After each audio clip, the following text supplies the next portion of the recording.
María y fue reina de Inglaterra e Irlanda desde el 6 o el 19 de julio de 1553 hasta su muerte.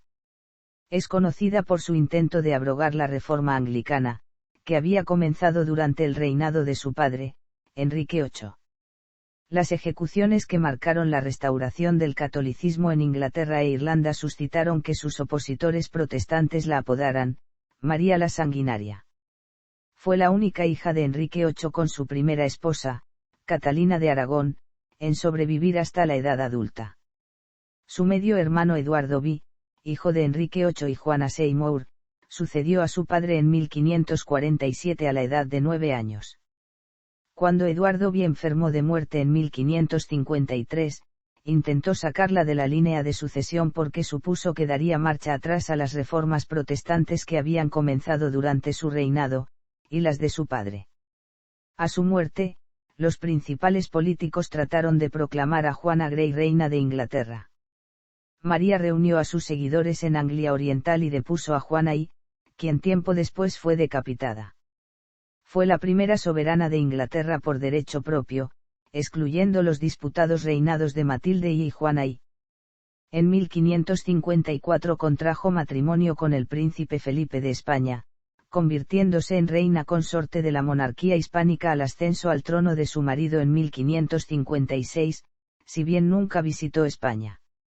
El matrimonio fue recibido con una revuelta popular organizada por Thomas Wyatt, quien buscaba derrocarla en favor de su media hermana Isabel, hija de Enrique VIII y Ana Bolena. Sin embargo, el levantamiento fracasó e Isabel fue recluida en la Torre de Londres. Durante su reinado de 5 años, más de 280 disidentes religiosos murieron quemados en la hoguera en las llamadas persecuciones marianas. María no tuvo hijos y padeció 2 embarazos psicológicos, uno en 1554 y otro en 1557, que la ridiculizaron en Europa. Solo a pocos días de su fallecimiento, en 1558, reconoció a su media hermana como su sucesora.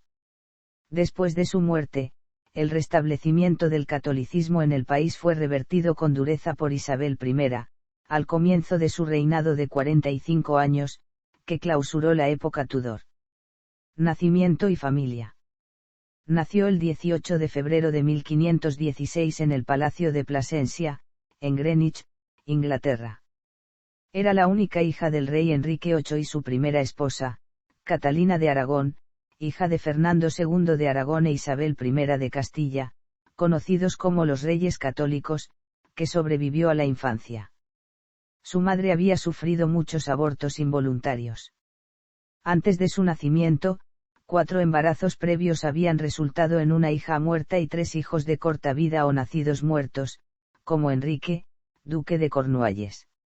El embajador veneciano Sebastián Giustiniani felicitó al rey inglés, por el nacimiento de su hija y el buen estado de salud de su serenísima madre, la reina, aunque, mucho más agradable fuese si el bebé hubiera sido varón. Sin embargo, Enrique VIII no se desanimó y, contestando a Giustiniani, escribió: «Los 2 somos jóvenes, esta vez fue una hija, seguiremos luego con los hijos por la gracia de Dios». 3 días después del nacimiento, fue bautizada en la fe católica en la iglesia de los frailes Observantes en Greenwich. Su nombre honraba a su tía María Tudor, reina consorte de Francia por su matrimonio con Luis XII, a quien Enrique VIII tenía mucho aprecio. Entre sus padrinos estaban el Lord Canciller Thomas Wolsey, su tía abuela Catalina de York, condesa de Devon, y Agnes Howard, duquesa de Norfolk. Margarita Pole, condesa de Salisbury y tía segunda de Enrique VIII, patrocinó la confirmación de María, que se celebró poco después del bautismo. Al año siguiente, María actuó de madrina cuando fue nombrada patrocinadora de su prima Frances Brandon. En 1520, la condesa de Salisbury fue designada institutriz de María. John Hussey, más tarde Lord Hussey, fue su chambelán desde 1530, su esposa, Lady Anne, hija de George Grey, conde de Kent, fue una de las asistentes de la joven princesa heredera. Educación y planes de matrimonio. María era una niña precoz. En julio de 1520, Con apenas 4 años y medio, entretuvo a una delegación francesa invitada con un espectáculo de Virginal. Gran parte de su educación inicial provino de su madre, que consultaba al humanista español Juan Luis Vives en busca de consejo y a quien encomendó escribir un tratado sobre la instrucción de las niñas, educación de la mujer cristiana. A la edad de 9 años ya podía leer y escribir en latín, también estudió francés, español, música, danza y posiblemente griego. Enrique VIII adoraba a su hija, como se demuestra en una carta a Giustiniani: esta niña nunca llora. Además, en un retrato en miniatura de sus espectáculos se observa que tenía una tez muy blanca, ojos de color azul claro y cabello rojo o rojizo dorado, atributos físicos similares a los de sus progenitores. También tenía mejillas rubicundas, un rasgo que heredó de su padre. Aunque sentía afecto por su hija, Enrique VIII estaba profundamente decepcionado de que su matrimonio no hubiera producido un hijo varón. Para cuando ella tenía 9 años, era evidente que Enrique VIII y Catalina no tendrían más hijos varones, por lo que el rey inglés estaba sin un heredero varón legítimo. En 1525, Enrique VIII envió a su hija a la frontera de Gales para presidir, supuestamente de manera nominal, el Consejo de Gales y las Marcas. Tuvo su corte en el castillo de Ludlow y recibió muchas de las prerrogativas reales normalmente reservadas para el príncipe de Gales. Vives y otros la llamaban princesa de Gales, aunque nunca fue investida oficialmente con el título. Aparentemente pasó 3 años en las Marcas galesas, haciendo visitas regulares a la corte de su padre antes de regresar permanentemente a los condados adyacentes de Londres a mediados de 1528. A lo largo de su infancia, su padre negoció futuros matrimonios para ella. Cuando tenía 2 años de edad, fue prometida a Francisco, hijo menor del rey Francisco I de Francia, pero el acuerdo fue repudiado 3 años después. En 1522, en medio de la Guerra de los 4 años, Enrique VIII firmó el Tratado de Windsor con el que se acordó el matrimonio entre su hija de 6 años y Carlos I, rey español y emperador del Sacro Imperio, de 22 años y primo hermano de María. Catalina apoyó este compromiso lo mejor que pudo, como lo demuestran sus descripciones sobre las habilidades de su hija al embajador español en marzo de 1522. En las cartas a su sobrino mencionaba que María poseía la elegancia, la capacidad y el autocontrol de una joven de 20 años. Sin embargo, Carlos I rompió el compromiso unos años después con el consentimiento de Enrique VIII. El cardenal Thomas Wolsey, consejero principal del rey inglés, reanudó entonces las negociaciones matrimoniales con los franceses. Enrique VIII sugirió que su hija se casara con el padre del Delfín, el propio Francisco I, quien estaba ansioso por una alianza con Inglaterra. Se firmó un tratado de matrimonio que establecía que ella se casaría con Francisco I o con su segundo hijo, Enrique, duque de Orleans, pero tiempo después Wolsey consiguió una alianza con Francia sin tal matrimonio. Según el veneciano Mario Savorgnano, la princesa heredera se estaba convirtiendo en una jovencita bonita, bien proporcionada y de buena complexión. Juventud. Mientras tanto, el matrimonio de sus padres estaba en peligro.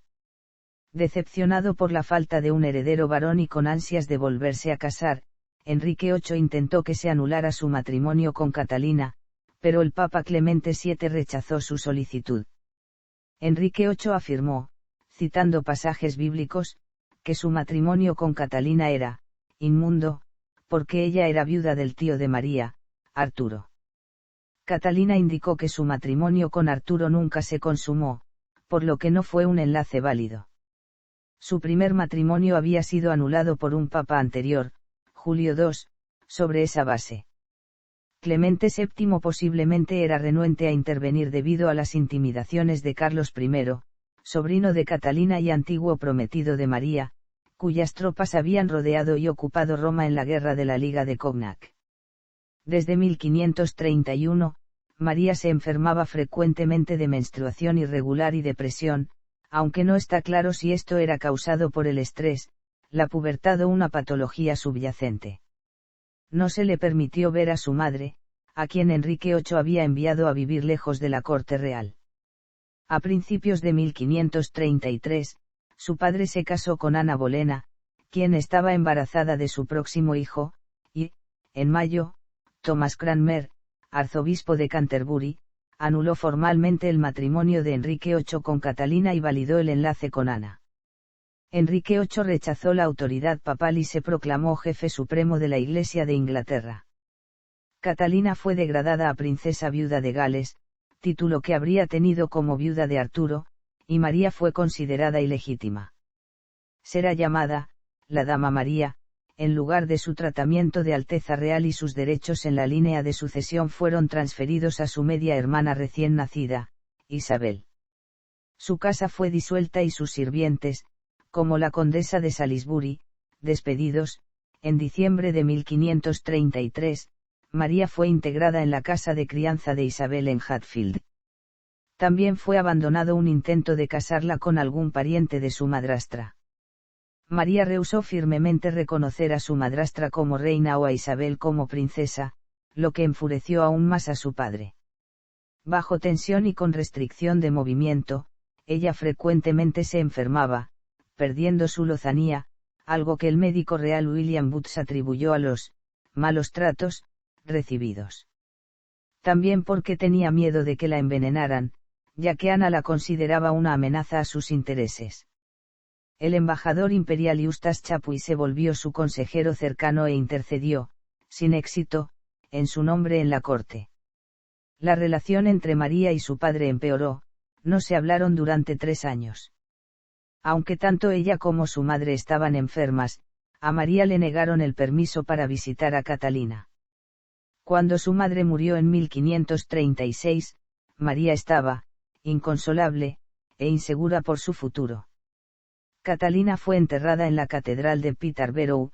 Después de esto, María pasó un tiempo en reclusión voluntaria en Unsdon. Edad adulta. En 1536, Ana Bolena perdió el favor del rey inglés, supuestamente por un aborto involuntario ese mismo año, y tras un proceso irregular fue decapitada. Al igual que María, Isabel fue declarada ilegítima y despojada de sus derechos de sucesión. A las 2 semanas de la ejecución de Ana, Enrique VIII se casó con Juana Seymour, quien instó a su esposo a hacer las paces con María. El rey inglés insistió en que ella le reconociera como cabeza de la Iglesia de Inglaterra, repudiara la autoridad papal y aceptara que el matrimonio entre sus padres era ilegal, así como su propia ilegitimidad. María intentó reconciliarse con su padre, cedió en algunas posturas y juró lealtad al rey, después de Dios, pero rehusó reconocerlo como jefe de la Iglesia. María consideraba la fe protestante como una expropiación, iconoclasta, de la Iglesia católica, que favorecía los bolsillos de la nobleza oportunista. Entre ella y el primer ministro del rey, Thomas Cromwell, hubo un intercambio de cartas para que éste interviniera en el conflicto con su padre. Sin embargo, cuando María tuvo acceso a las cartas secretas de su madre, resolvió no tomar decisiones sobre la base de las necesidades políticas, sino en considerar a Dios y su conciencia, como autoridad suprema. De este modo, rechazó las condiciones de su padre. Molesto con María y bajo presión de Enrique VIII, Cromwell le dijo que, si no se daba por vencida, perdería su apoyo para siempre. También la llamó la mujer más obstinada que haya existido. Debido a las persistentes amenazas sobre sus amigos en la corte real, el 22 de junio de 1536 María fue intimidada a firmar un documento en el que acataba las demandas de Enrique VIII. Reconciliada con su padre, reasumió su lugar en la corte 3 semanas después.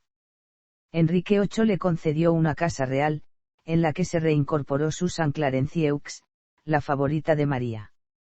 Sus gastos durante este periodo demuestran que Hatfield House, el palacio de Beaulieu, también llamado Newhall, Richmond y Unsdon estuvieron entre sus lugares preferidos de residencia, así como los palacios de su padre en Greenwich, Westminster y Hampton Court.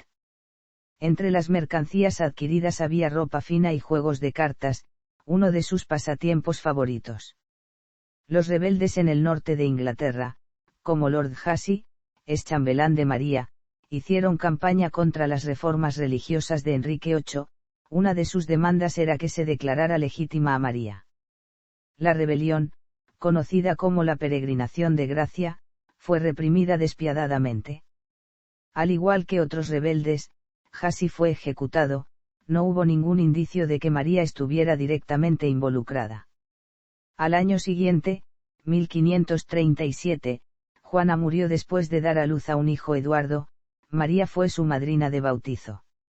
Algunos días después, se organizó un fastuoso funeral monumental, en el que ella expresó bastante conmoción y recibió el honor de cabalgar en un caballo negro en la procesión.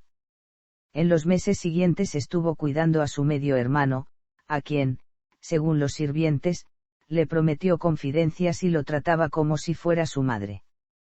Desde finales de 1539, María fue cortejada por el duque Felipe de Baviera, pero, debido a que era luterano, la petición de mano en matrimonio no tuvo éxito. En 1539, Cromwell negoció una posible alianza con el ducado de Cleveris. Las sugerencias de que María se casara con el duque de Cleveris, que tenía la misma edad, fracasaron, pero se llegó a un acuerdo de matrimonio entre Enrique VIII y la hermana del duque, Ana.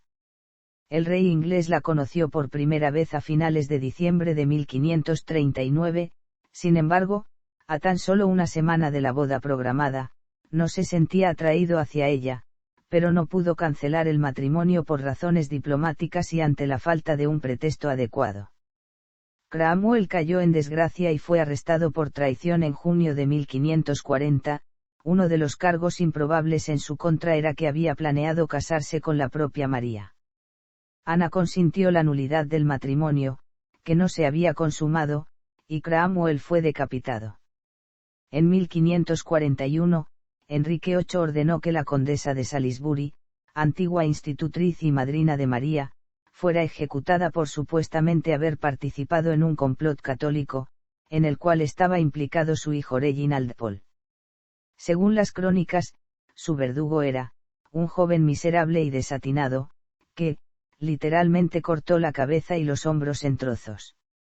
En 1538, Cromwell ya había advertido a la princesa que no recibiera más desconocidos en la corte. En 1542, después de la ejecución de la quinta esposa de Enrique VIII, Catalina Howard, el monarca soltero invitó a María a asistir a las festividades reales de Navidad. En la corte, mientras su padre estaba entre casados y sin consorte, María actuaba de anfitriona.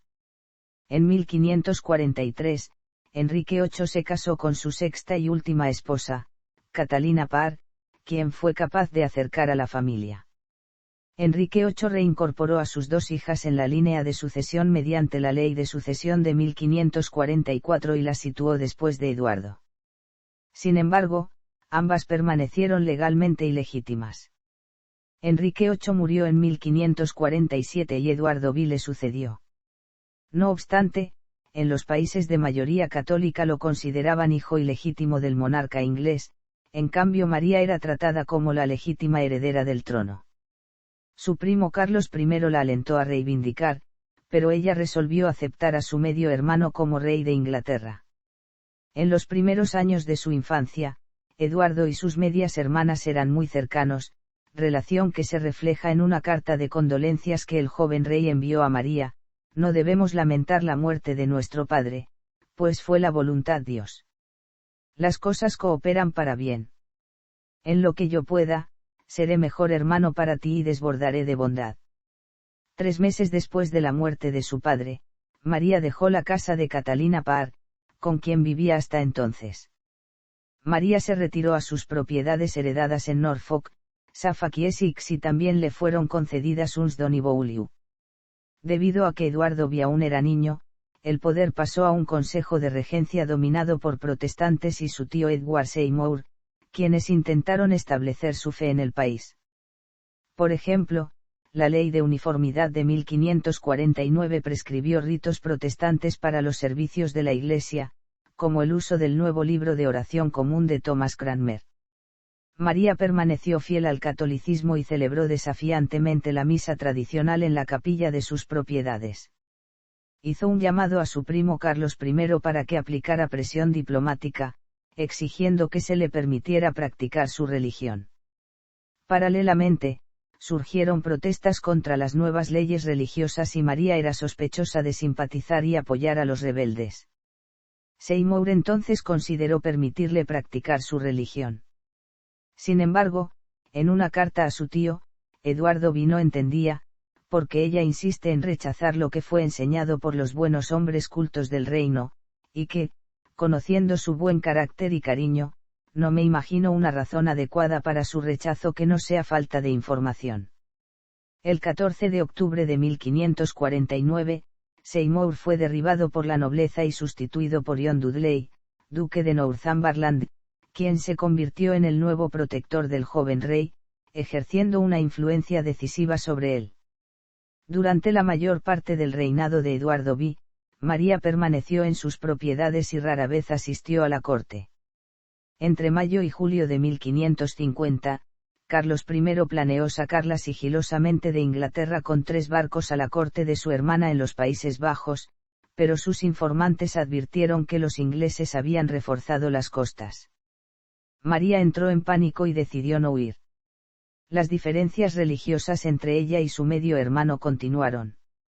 A la edad de 30 años, María asistió a una reunión con Eduardo V e Isabel durante la Navidad de 1550, donde el rey inglés, de 13 años, la humilló reprendiéndola públicamente por ignorar sus leyes sobre la adoración, lo que la hizo llorar frente a la corte. María rechazó repetidamente las demandas de su medio hermano de que abandonara el catolicismo, mientras él persistentemente rehusó desistir en sus demandas. En marzo, amigos y funcionarios católicos de María fueron arrestados y Carlos I amenazó con iniciar una guerra. Eduardo V resolvió el conflicto y pidió a los amigos de la princesa convertirla al protestantismo, sin embargo, María explicó que prefería morir por su fe a ser convertida. Cuando se reanudó la guerra entre Francia y España, la presión sobre María empezó a disminuir. Los ingleses temían que Carlos I invadiera Inglaterra y Dudley buscó una reconciliación con la princesa. Reinado. Ascenso al trono. El 6 de julio de 1553, a la edad de 15 años, Eduardo V murió de una infección pulmonar, probablemente tuberculosis. No deseaba que la corona fuera a parar a María, porque temía que ella restaurara el catolicismo y anulara sus reformas y las de su padre, por lo que planeaba excluirla de la línea de sucesión. Sin embargo, sus consejeros le dijeron que no podía desheredar solo a una de sus medias hermanas, ya que también tendría que privar de sus derechos a Isabel, a pesar de que era protestante como él. Guiado por Dudley y posiblemente otros, Eduardo V excluyó a ambas de la línea de sucesión en su testamento. Contradiciendo la ley de sucesión, que restauró a María e Isabel en la línea de sucesión, Eduardo V nombró sucesora a Juana Grey, nuera de Dudley y nieta de María, hermana menor de su padre. La madre de Juana era Frances Brandon, prima y ahijada de María. El grado de responsabilidad de Dudley en el cambio de la línea de sucesión es objeto de controversia. Mientras que tradicionalmente se cree que Dudley persuadió al joven rey, Lyon y Raabart señalaron que la voluntad de Eduardo se decantó principalmente por el fortalecimiento del protestantismo. Justo antes de la muerte de Eduardo V, María fue convocada a Londres para visitar a su medio hermano moribundo. No obstante, sus consejeros le advirtieron que la convocatoria era un pretexto para capturarla y facilitar así el ascenso de Juana al trono.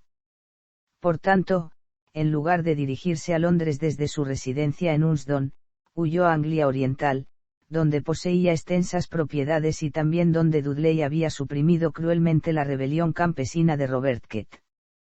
Muchos adherentes a la fe católica y oponentes de Dudley vivían allí. Aunque sabía de antemano aquellos movimientos, Dudley no se preocupó entonces de sus planes de regreso a Londres. El 9 de julio, desde Kenninghall, María escribió al Consejo Privado ordenando su proclamación como sucesora de Eduardo V. El 10 de julio de 1553, Dudley y sus partidarios proclamaron reina a Juana y ese mismo día llegó a Londres la carta de María al Consejo Privado. Para él, la misiva era una declaración de guerra, por lo que envió un ejército a Norfolk para capturar a María. En Londres, difundió panfletos advirtiendo que María era una bastarda, y que, si llegaba al trono, traería a Inglaterra españoles y papistas. El 12 de julio, María y sus seguidores reunieron una fuerza militar en el castillo de Framlingham en Suffolk, que serviría de fortaleza en caso de fracaso. El 15 de julio, el ejército de Dudley se acercó a Framlingham. Los comandantes de María estaban preparados y ella se dirigió a sus partidarios con un discurso incendiario, en el que afirmaba que Dudley planeó y aún planea de manera traicionera, por traición prolongada, la destrucción de un miembro de la realeza, de la nobleza y también de este reino. El apoyo de Dudley colapsó, mientras que María era recibida con júbilo por las ciudades a su paso hacia Londres. Juana y fue derrocada el 19 de julio, ella y Dudley fueron recluidos en la Torre de Londres. El 3 de agosto de 1553, María cabalgó triunfalmente por Londres rodeada de una ola de apoyo popular. Era acompañada por su media hermana Isabel y una procesión de más de 800 nobles y caballeros. Una de sus primeras acciones al llegar al poder fue ordenar la liberación del católico duque de Norfolk y Stephen Gardiner de su encarcelamiento en la Torre, así como a su pariente Edward Courtenay. María dedujo que la joven Juana era precisamente un peón en el plan de Dudley, quien al final fue el único conspirador de alto rango en morir ejecutado por alta traición, al mes siguiente del golpe. Aunque Juana y su marido Guilford Dudley fueron declarados culpables, estuvieron bajo custodia en la Torre en lugar de ser ajusticiados inmediatamente, mientras que el padre de Juana, Henry Grey, duque de Suffolk, fue liberado. La reina inglesa se encontraba en una situación difícil, ya que casi todos los consejeros privados estuvieron implicados en el plan de colocar a Juana en el trono. Nominó a Gardiner para el Consejo Privado y le designó obispo de Winchester y Lord Canciller, cargos que ocupó hasta su muerte en noviembre de 1555. Susan Clarence-Hughes fue nombrada señora de los ropajes. El 30 de septiembre de 1553, María se trasladó con su media hermana al Palacio de Westminster en una gran procesión, que contaba con la presencia de su madrastra Ana de Cleveris. El 1 de octubre, Gardiner la coronó reina en la abadía de Westminster. Dado que en Inglaterra era la primera coronación de una reina titular, la ceremonia difirió de la de una consorte real. Como era habitual en la coronación de los monarcas masculinos, recibió ceremonialmente las espuelas y la espada, pero también los cetros que corresponden al rey titular y la reina consorte. Matrimonio con Felipe II de España. A los 37 años, la nueva soberana volvió su atención a casarse y engendrar un heredero, lo que impediría que su media hermana la protestante Isabel, aún cercana en la línea de sucesión bajo los términos del testamento de Enrique VIII y la ley de sucesión de 1544, ascendiera el trono. Su consejo privado también la instó a casarse, no solo para asegurar la sucesión, sino también porque todavía se creía que una mujer no podía gobernar sola. Asimismo, también existía la preocupación justificada de que María obedeciera a su consorte. Por esta razón, la cuestión de con quién se casaría fue de suma importancia para los consejeros, ya que, según ellos, el matrimonio con un extranjero introduciría la injerencia extranjera en la política inglesa. Edward Courtenay y Reginald Pole fueron mencionados como posibles pretendientes, sin embargo, la reina inglesa no tuvo interés en ellos, porque no quería relacionarse con ninguno de sus súbditos. Su primo Carlos I sugirió que se casara con su único hijo, el príncipe Felipe de España, quien era heredero de vastos territorios en la Europa continental y el Nuevo Mundo y además ya tenía un hijo de su matrimonio con María Manuela de Portugal, fallecida 8 años antes. También, tanto la reina inglesa como el príncipe español eran descendientes de Juan de Gante, duque de Lancaster. Según el plan de Carlos I, por un lado, los españoles asegurarían la vía marítima a los Países Bajos y, por otro lado, Tal matrimonio sería un contrapeso para la alianza de la reina escocesa con el delfín de Francia. La reina inglesa recibió con agrado la propuesta, pero estaba preocupada porque tenía 11 años más que Felipe. Además, dejó claro a los embajadores españoles que su futuro consorte no tendría mucha influencia política, ya que la nobleza inglesa no toleraría la interferencia extranjera. Como parte de los acuerdos matrimoniales, en la segunda mitad de 1553 María recibió un retrato de Felipe de España por Tiziano. El Lord Canciller Gardiner y la Cámara de los Comunes le solicitaron infructuosamente que considerara casarse con un inglés, por temor a que Inglaterra quedara relegada a una dependencia de los Habsburgo. Este matrimonio fue impopular entre los políticos ingleses. Gardiner y sus aliados se opusieron sobre la base del patriotismo, mientras que los protestantes eran motivados por temor al retorno del catolicismo. Tanto Gardiner como los súbditos leales de María le suplicaron que se casara con Courtenay en su lugar. Si bien la reina inglesa reafirmó sus intenciones, estuvo indecisa durante mucho tiempo. El 29 de octubre finalmente tomó su decisión, convocó al embajador imperial Simon Ranard para aceptar formalmente la propuesta de casarse con Felipe porque, Dios la inspiró a convertirse en la esposa del príncipe. Ranard escribió a Carlos I, informándole. Como respuesta, estallaron insurrecciones por la insistencia de María en casarse con el príncipe español.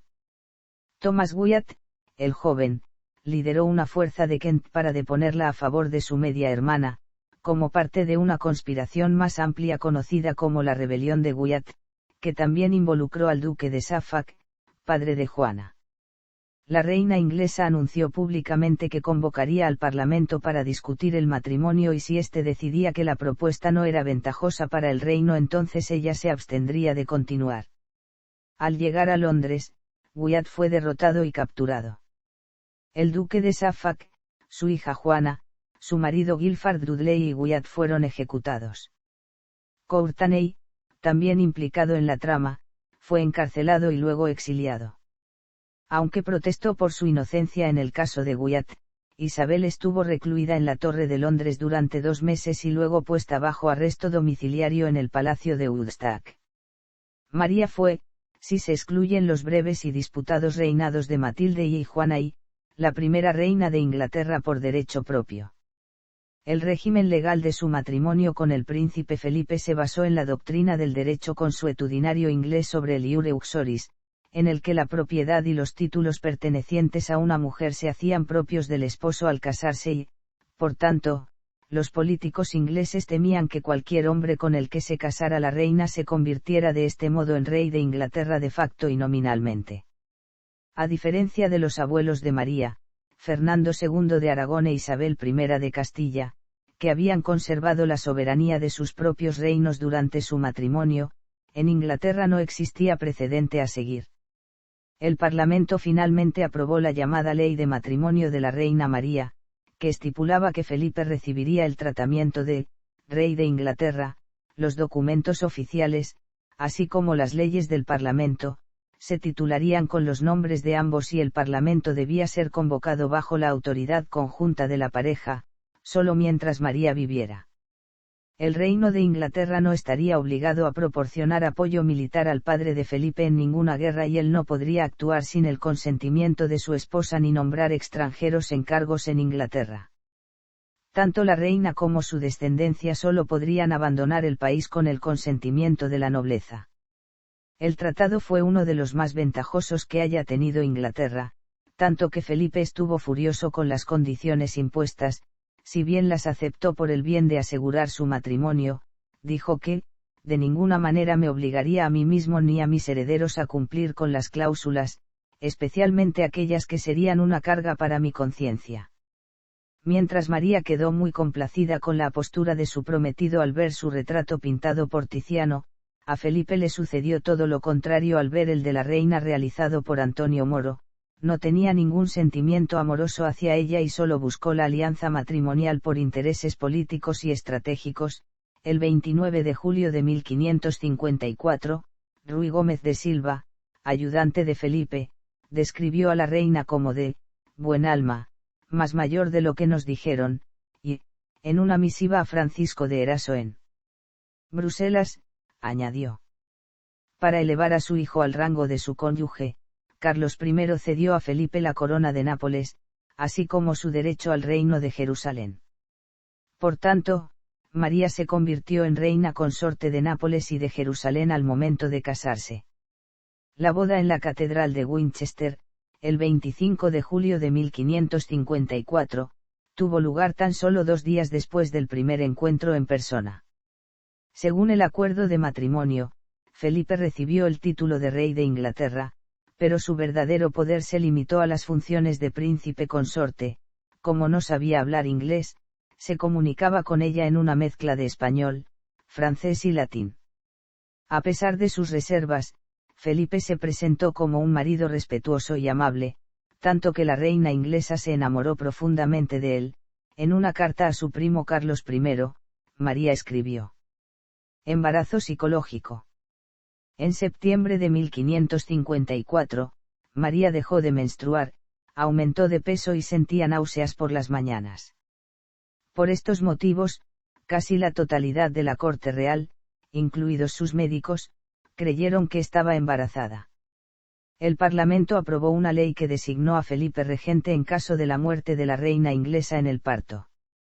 En la última semana de abril de 1555, Isabel fue liberada del arresto domiciliario y llamada a la corte para actuar como testigo del nacimiento, que se pensaba acaecería inminentemente. Según Giovanni Michieli, el embajador veneciano, Felipe pudo haber planeado casarse con Isabel en caso de la muerte de María en el parto, pero en una misiva fechada el 25 de abril de 1554 a su cuñado Maximiliano de Austria, Felipe expresó incertidumbre sobre si su esposa estaba encinta. A finales de abril, se reanudaron los servicios de acción de gracias en la diócesis de Londres, luego que se habían esparcido por Europa falsos rumores de que María había dado a luz un hijo. Durante mayo y junio, la aparente demora en el parto reforzó las sospechas de que ella no estaba embarazada. Incluso Susan Clarencieux expresó sus dudas al embajador francés Antoine de Noailles. La reina inglesa continuó mostrando signos de embarazo hasta julio de 1555, cuando su abdomen se deshinchó. Como no hubo nacimiento, Michieli ridiculizó desdeñosamente el embarazo como algo que termina en viento en lugar de cualquier otra cosa. Probablemente se trató de un embarazo psicológico inducido por el deseo abrumador de María de tener un hijo.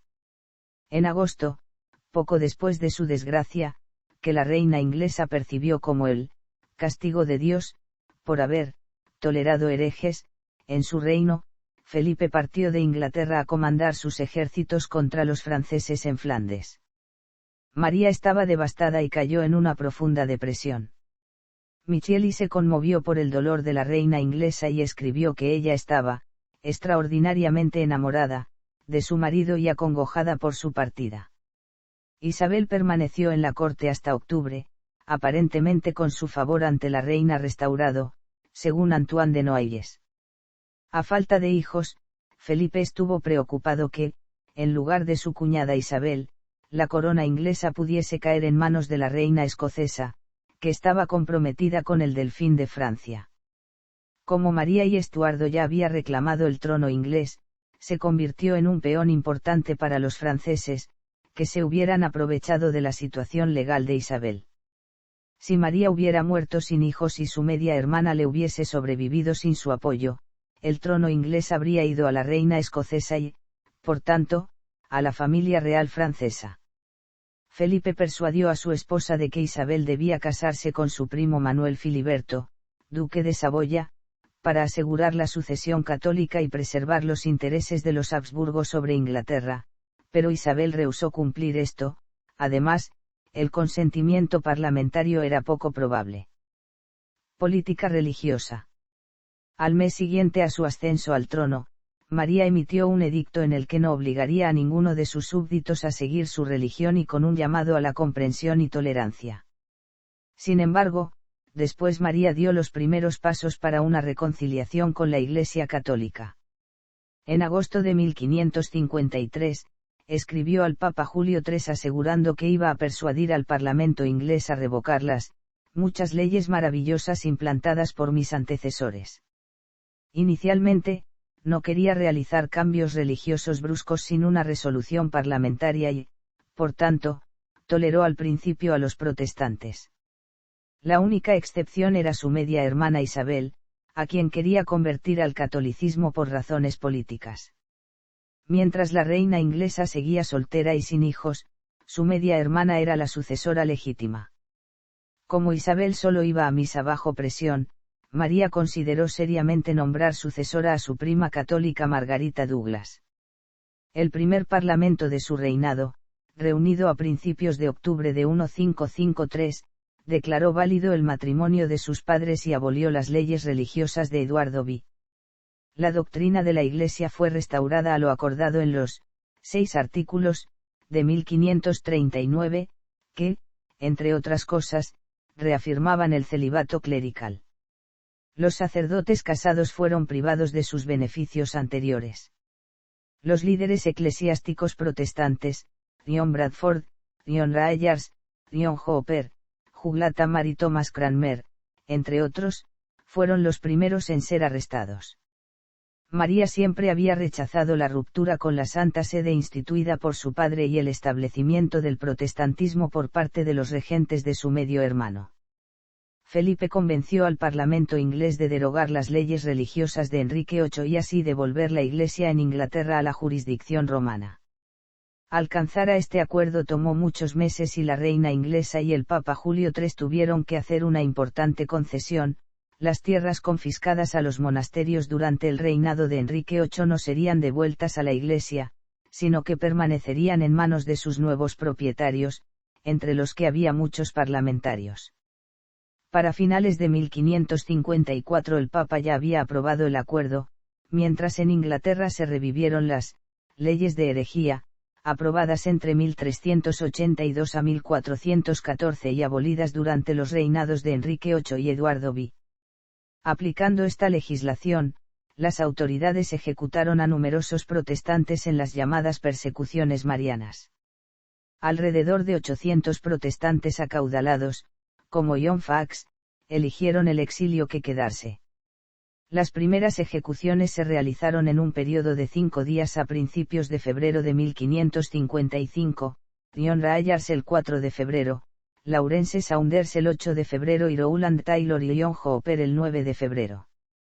Thomas Cranmer, arzobispo de Canterbury en detención, fue obligado a ver a los obispos Ridley y Latimer arder en la hoguera. Cranmer se retractó, repudió la teología protestante y se reincorporó a la fe católica. Según el proceso establecido en las leyes, debió haber sido absuelto por arrepentimiento. Sin embargo, María rehusó indultarlo, posiblemente movida por el resentimiento de que él fue responsable de la anulación del matrimonio de sus padres. El día de su ajusticiamiento, Cranmer retiró dramáticamente su retractación. En total, 283 fueron ejecutados, la mayoría en la hoguera.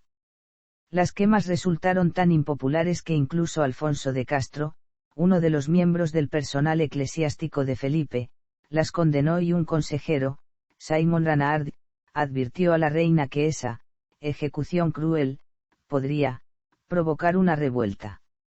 La reina inglesa persistió con esta política hasta su muerte, exacerbando el sentimiento anticatólico y antiespañol entre los ingleses.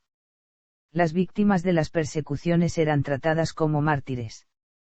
Una de las grandes dificultades que María enfrentó era que había pocos clérigos que cumplían con sus estándares, ya que no habían recibido educación sistemática del clero durante el reinado de su medio hermano y muchos estaban casados. Rápidamente quedó claro que la quema de los líderes no sería suficiente para erradicar el protestantismo. La reintroducción del catolicismo tuvo una fuerte resistencia en las comunidades.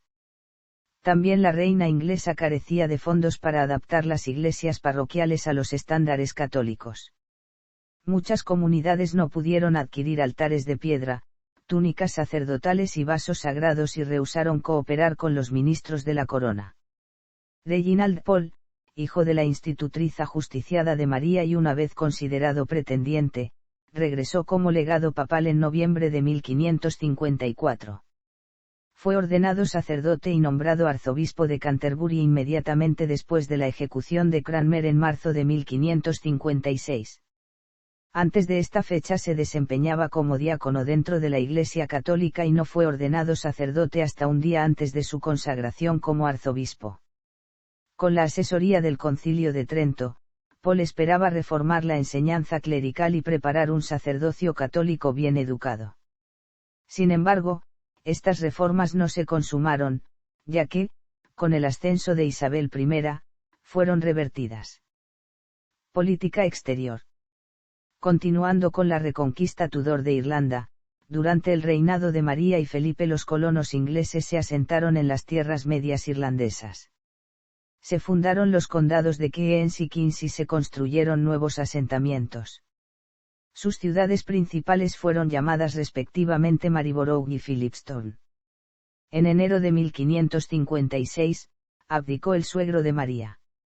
Ella y Felipe aún siguieron separados, mientras su marido fue proclamado rey de España en Bruselas. María permanecía en Inglaterra. Felipe negoció una inestable tregua con los franceses en febrero de 1556. Al mes siguiente, el embajador francés en Inglaterra, Antoine de Noailles, estuvo implicado en un complot contra la reina inglesa, en el que Henry Dudley, primo segundo del ejecutado John Dudley, duque de Northumberland, intentó armar una tropa de invasión en Francia. La trama, conocida como la conspiración de Dudley, fue traicionada y los conspiradores en Inglaterra fueron arrestados. Dudley permaneció en el exilio en Francia y Noailles abandonó prudentemente Gran Bretaña. En septiembre, Fernando Álvarez de Toledo y Pimentel, duque de Alba y virrey de Nápoles, atacó los estados pontificios. Como resultado del conflicto bélico, las relaciones entre Inglaterra y el papado se tensaron, ya que el Papa Pablo IV se alió con Enrique II de Francia. Para Inglaterra, la situación era amenazante, ya que Francia se había aliado con Escocia y, en caso de guerra, siempre existía el riesgo de una invasión desde el norte. Por tanto, María preparó el país para la guerra. Además, el Consejo de la Corona acordó a regañadientes enviar tropas a Felipe si los Países Bajos eran atacados. Furioso de la solidaridad de María para con Felipe, Pablo IV privó al cardenal Paul de sus poderes de legado papal y le ordenó regresar a Roma y enfrentar cargos de herejía. Sin embargo, María denegó la solicitud de entregar a Paul y exigió que un tribunal inglés juzgara su caso. Asimismo, amenazó con retirar a su embajador en Roma. Sus contemporáneos temían que Inglaterra enfrentara otro cisma. Felipe estuvo en Inglaterra de marzo a julio de 1557 para convencer a María de que apoyara a España en una nueva guerra contra Francia. Según el plan, Inglaterra debía atacar la costa francesa para dar un respiro a las tropas españolas en Italia. Ella estaba a favor de declarar la guerra, pero sus consejeros se opusieron porque el comercio francés estaría en peligro, aparte que contravenía el tratado matrimonial y porque el precario legado económico de su medio hermano Eduardo V y una serie de malas cosechas hicieron que Inglaterra careciese de suministros y finanzas. La guerra finalmente se declaró en junio de 1557 cuando el sobrino de Reginald Pole, Thomas Stafford, invadió Inglaterra y se apoderó del castillo de Scarborough con ayuda francesa en un intento fallido de destronar a María. En agosto, las fuerzas inglesas salieron victoriosas de la batalla de San Quintín, de la que un testigo declaró: ambos bandos lucharon de manera muy selecta y el inglés era el mejor de todos. No obstante, las celebraciones fueron breves, ya que, en enero de 1558, tropas francesas tomaron Calais, la única posesión restante de Inglaterra en el continente europeo. Aunque el mantenimiento de ese territorio era financieramente costoso, era una pérdida que dañó gravemente el prestigio de María. Según las crónicas de Holinshed, en unas líneas posiblemente apócrifas, la reina inglesa se lamentó profundamente. El consejo privado concluyó que la reconquista era casi imposible, para gran disgusto de Felipe ya que Calais le era de gran importancia estratégica sobre Francia. Después de la muerte de su consorte, Felipe se reconcilió con el Papa en septiembre de 1557, pero esto no cambió la confrontación bélica con Francia. Política económica. Los años de su reinado fueron excesivamente lluviosos. Las precipitaciones persistentes y las inundaciones posteriores condujeron a la hambruna. Otro problema era la disminución del comercio de telas de Amberes. A pesar de su matrimonio con Felipe, Inglaterra no se benefició del comercio desmesuradamente lucrativo de España con el Nuevo Mundo. Los españoles custodiaban celosamente sus rutas comerciales y la reina inglesa no podía tolerar el comercio ilícito o la piratería contra su marido. En un intento por aumentar el comercio y rescatar la economía inglesa, los consejeros de María continuaron la política del duque de Northumberland de buscar nuevas rutas comerciales. La reina inglesa otorgó una carta real a la Compañía de Moscovia, cuyo primer gobernador fue Sebastián Caboutou. Además, encargó un atlas mundial a Diogo Omem. Aventureros como John Locke y William Toberson navegaron al sur en un intento de desarrollar vínculos con la costa africana. Ya en junio de 1553, en los últimos días de Eduardo V, se había establecido una expedición en búsqueda de un paso por el noreste hacia el oriente. El navegante Richard Chancellor llegó a la ciudad rusa de Arcángel a través del Mar Blanco, en una expedición en la que falleció su comandante Juguilaví. Desde allí viajó a la capital del Zarato y fue recibido en Moscú por Iván, el Terrible, quien estaba interesado en un acuerdo comercial con Inglaterra. El 5 de abril de 1555, María y Felipe enviaron una carta de agradecimiento a Iván para confirmar sus intenciones de comerciar.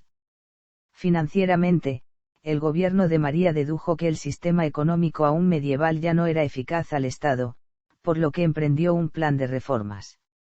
La reina inglesa conservó a William Paulet, marqués de Winchester, en el cargo de Lord Gran Tesorero, posición en la que se desempeñaba desde el reinado de Eduardo V, y le asignó supervisar el sistema de recaudación de impuestos.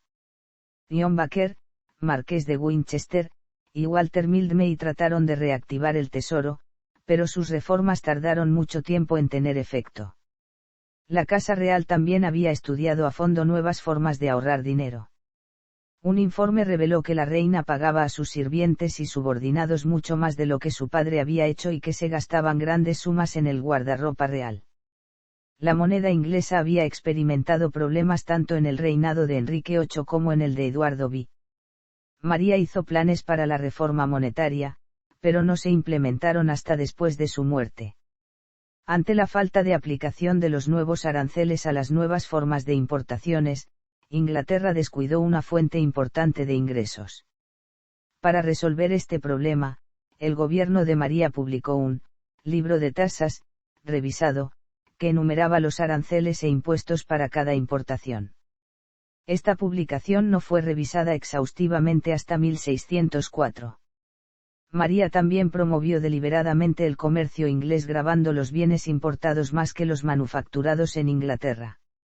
Sin embargo, entró en conflicto con la Liga Hanseática, que no renunciaría a su posición privilegiada.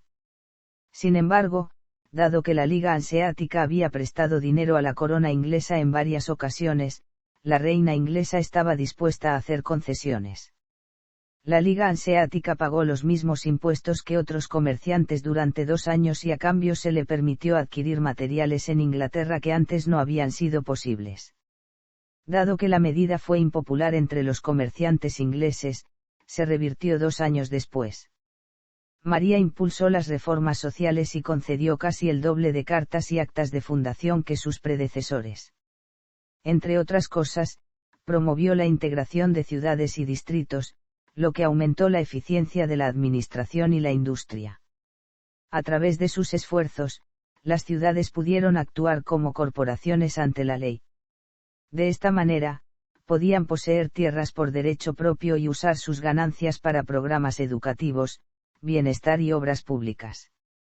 También podían emitir ordenanzas municipales, que dieron a las ciudades condiciones para una jurisdicción local. Sin embargo, hubo escasez de alimentos y un aumento de mendicantes debido a las inundaciones causadas por las frecuentes lluvias. A fin de centralizar el cuidado a los pobres, creó 5 albergues de caridad en Londres. Aunque estas medidas no tuvieron los resultados deseados en su reinado, su sucesora Isabel I se benefició de las iniciativas. Muerte. En sus últimos años, la reina estaba física y mentalmente enferma. Si bien había sido reconocida por su belleza en su juventud, era descrita en sus últimos años como demacrada y aparentando mayor de lo que era, según sus contemporáneos, debido a las preocupaciones. Muchas veces sufría de estados de ánimo depresivos y su impopularidad la irritaba.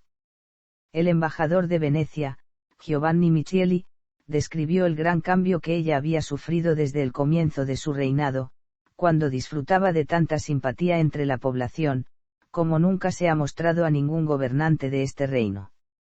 Después de la visita de su marido en 1557, María pensó que estaba embarazada de nuevo y que su bebé iba a nacer en marzo de 1558. Estableció en su testamento que su esposo sería el regente durante la minoría de su hijo.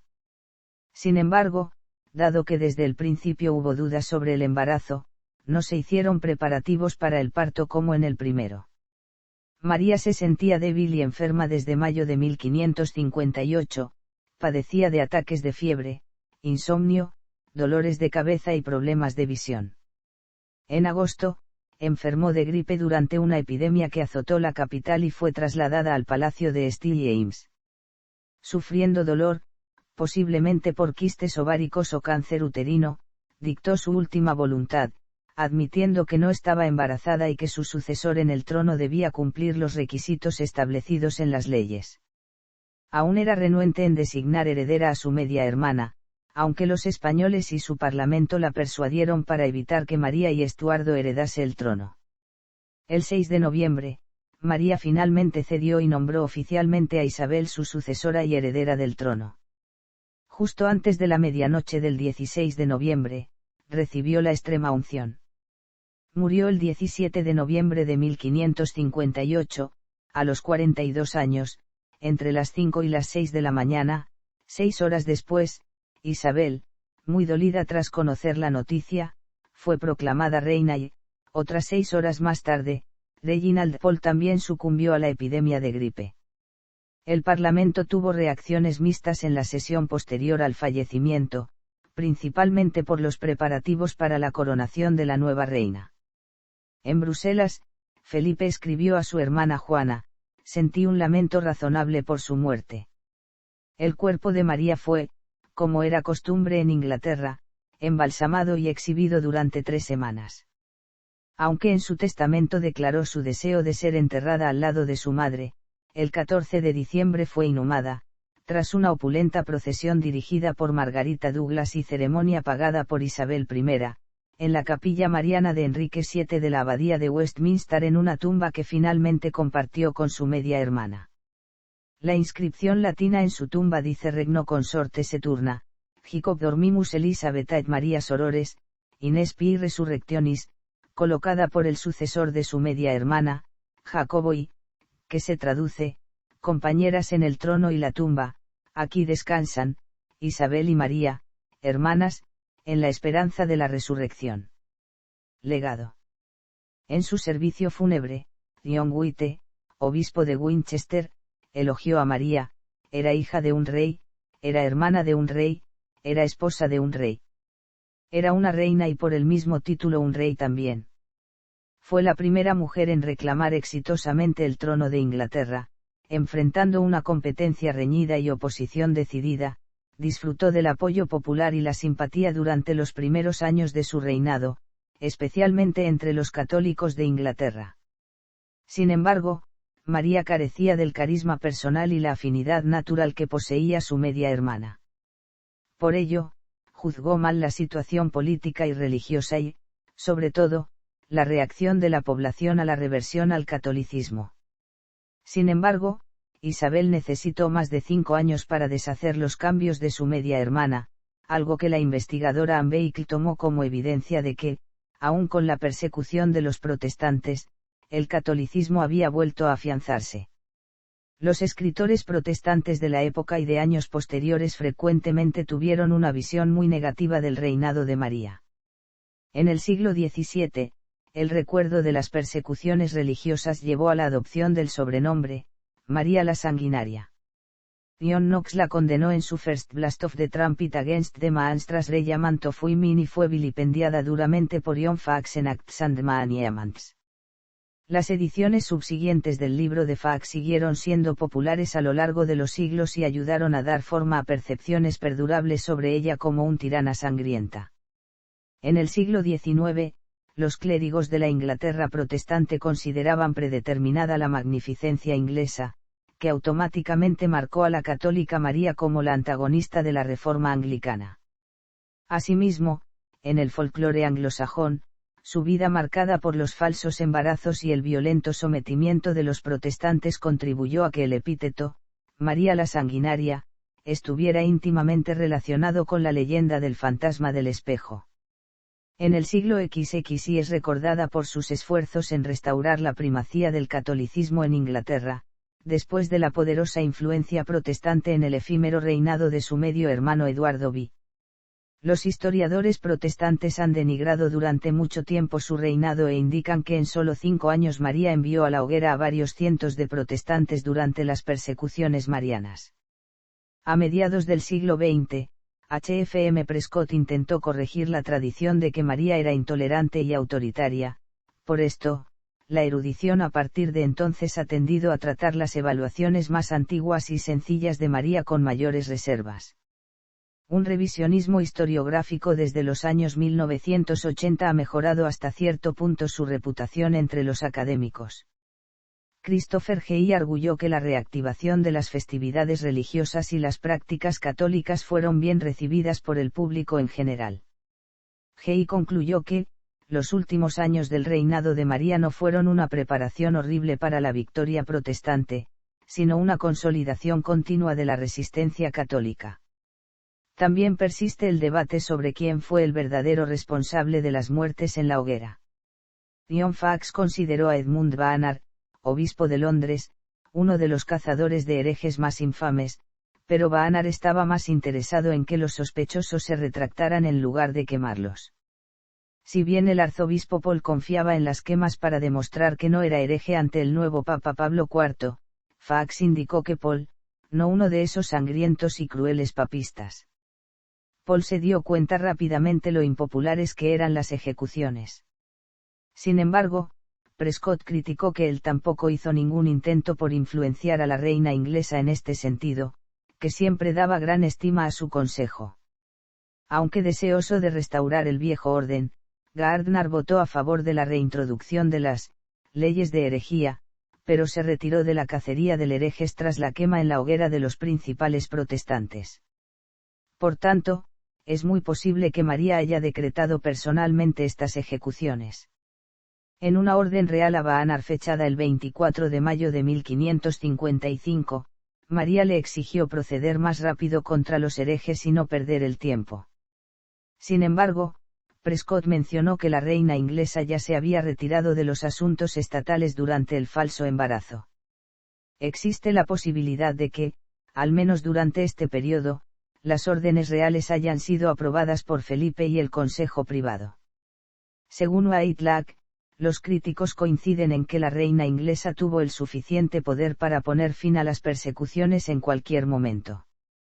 De hecho, en 1555, Pablo IV la condecoró con la Rosa de Oro y una medalla con el epígrafe Fidei Defensatrix por sus esfuerzos en la restauración del catolicismo. Los historiadores católicos, como John Lingard, estimaron que las políticas de María fracasaron no por estar equivocadas sino porque ella tuvo un reinado demasiado breve para consolidarlas y por los desastres naturales que escaparon de su control. En otros países, la contrarreforma católica era encabezada por misioneros jesuitas, no obstante, el principal consejero religioso de María, el cardenal Reginald Pole, denegó el ingreso de los jesuitas a Inglaterra. Su matrimonio con Felipe no fue bien recibido por sus súbditos, además, sus políticas religiosas resultaron en un profundo resentimiento. Sus contemporáneos se quejaban principalmente de que su matrimonio había puesto a Inglaterra, bajo el yugo español. La pérdida militar de Calais en Francia fue una amarga humillación para el orgullo inglés y las cosechas fallidas aumentaron el descontento público. Felipe pasó la mayor parte de su tiempo en el extranjero, mientras su esposa permaneció en Inglaterra, deprimida por su ausencia y quebrantada por su incapacidad de tener hijos. Después de la muerte de María, Felipe intentó casarse con Isabel I, pero ella le rechazó. Aunque el gobierno de María fue fundamentalmente ineficaz e impopular, las políticas de reforma fiscal, la expansión naval y la exploración colonial, que luego se trataron como éxitos isabelinos, iniciaron durante su reinado. Además, con la revocación de la ley de sodomía de 1533, en su primer año en el trono inglés, su reinado es reconocido como el primero en el que el Estado inglés no criminalizaba la homosexualidad, si bien la reina inglesa prefirió que tales asuntos legales estuviesen bajo la jurisdicción de tribunales eclesiásticos, empero, 10 años después esta legislación fue reinstaurada por su media hermana Isabel I y permaneció en vigor hasta 1967 cuando fue sustituida por la Ley de Delitos Sexuales. En el siglo XIX, su vida sirvió de modelo para la pieza teatral Marie Tudor de Victor Hugo. Este trabajo inspiró a María Regina de Inglaterra de Giovanni Pacini, Queen Mary de Alfred Tennyson, María Tudor de Antonio Carlos Gómez y The Duchess of Padua de Oscar Wilde, entre otras producciones literarias y sus adaptaciones. También novelas históricas como The Queen's Fool de Philip P. Gregory y Wolf Hall de Hilary Mantel se basan en la vida de la reina inglesa. Además, el rechazo de su padre fue parodiado en el episodio, Magical History Tour, de la serie de animación Los Simpson, donde el personaje Lisa Simpson, representando a María, es culpable del divorcio de sus padres por haber nacido en el sexo equivocado. Sarah Bolger interpretó a María en la serie de televisión Los Tudor de la BBC Two, nominada al Globo de Oro de Mejor Serie Drama de 2007. Katy Burke escenificó el fallecimiento de la reina inglesa en la película Elizabeth, ganadora del Oscar al mejor maquillaje de 1998. Titulatura. Al momento de su ascenso al trono, fue proclamada con la misma titulación de Enrique VIII y Eduardo V, María, por la gracia de Dios, reina de Inglaterra, Francia e Irlanda, defensora de la fe y jefa suprema de la Iglesia de Inglaterra y de Irlanda sobre la tierra. Al igual que otros monarcas ingleses, desde Eduardo III hasta Jorge III, María utilizó el título de Reina de Francia, si bien nunca gobernó esas tierras. El título de Jefa Suprema de la Iglesia de Inglaterra le repugnaba debido a sus convicciones religiosas, por lo que lo omitió después de la Navidad de 1553. Según el tratado matrimonial de María con Felipe, la titulación conjunta reflejaba no solo los dominios y reclamos de ella, sino también los de su nuevo esposo, Felipe y María, por la gracia de Dios, rey y reina de Inglaterra, Francia, Nápoles, Jerusalén e Irlanda, defensores de la fe, príncipes de España y Sicilia, archiduques de Austria, duques de Milán, Borgoña y Brabante, condes de Habsburgo, Flandes y el Tirol. Esta titulación, en uso desde 1554, fue sustituida en 1556 cuando Felipe heredó la corona española, Felipe y María, por la gracia de Dios, rey y reina de Inglaterra, España, Francia, ambas Sicilias, Jerusalén e Irlanda, defensores de la fe, archiduques de Austria, duques de Borgoña, Milán y Brabante, condes de Habsburgo, Flandes y el Tirol. El escudo heráldico de María antes de su matrimonio tenía las armas reales de la Casa de Lancaster, usadas por los monarcas de Inglaterra desde Enrique IV, cuartelado, el primer y tercer cuartel en campo de azur 3 flores de lis de oro y el segundo y cuarto cuartel en campo de gules 3 leones pasantes de oro. A partir del casamiento, sus armas eran empaladas, representadas una al lado de la otra, con las de su esposo.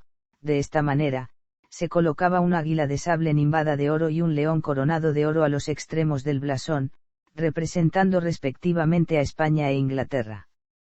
Además, María adoptó el dicho latino Veritas Temporis Filia como su lema personal. Genealogía. Familia. Ancestros. Véase también. Anexo, mártires protestantes durante la Reforma anglicana.